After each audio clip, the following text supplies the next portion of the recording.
বিসমিল্লাহির রহমানির রহিম। প্রিয় বন্ধুরা, আজকে আমরা চলে আসছি শ্রীপুর কুমারিয়া চৌরাস্তা থেকে ফতেপুর যাওয়ার যে রাস্তাটা, এই রাস্তা নিয়ে অনেক আলোচনা হয়েছে। আমাদের শ্রীপুর স্কুল দেখতে পাচ্ছেন, অনেক জল্পনা কল্পনা হয়েছে।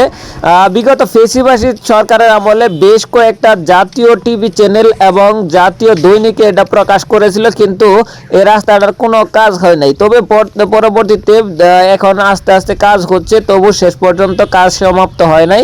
তো তৎকালীন যে উপজেলা চেয়ারম্যান ছিল, তখন তার মুখে একটা কথা শুনছিলাম।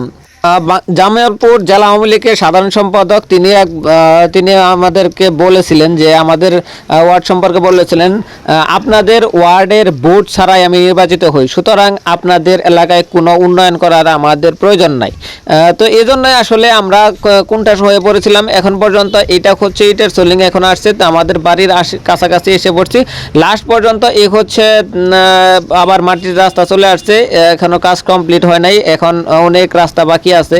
তো বন্ধুরা, এখন আস্তে আস্তে এটা হচ্ছে মাটির রাস্তা পড়ে গেছে। এই রাস্তাগুলো হচ্ছে বর্ষার সময় অনেক কাদাযুক্ত হয়ে যায়। তো বন্ধুরা, এই জন্যই আমরা যথেষ্ট চেষ্টা করেছিলাম, চেষ্টা করে খুব একটা ফলাফল পাই নাই। তো আমরা আশা করি যে অদূর ভবিষ্যতে আমাদের এই সরকারের আমলে বা পরবর্তী সরকারের আমলে হোক, যখন হোক, আমাদের রাস্তাটা যেন কাজটা কমপ্লিট হয়ে যায়। তো বন্ধুরা, এটা হচ্ছে রাস্তাটা ফতেপুর চলে গেছে, এখন আমি এইদিকে আমাদের বাড়ি চলে যাব। ধন্যবাদ সবাইকে আমাদের ভিডিওটা দেখার জন্য।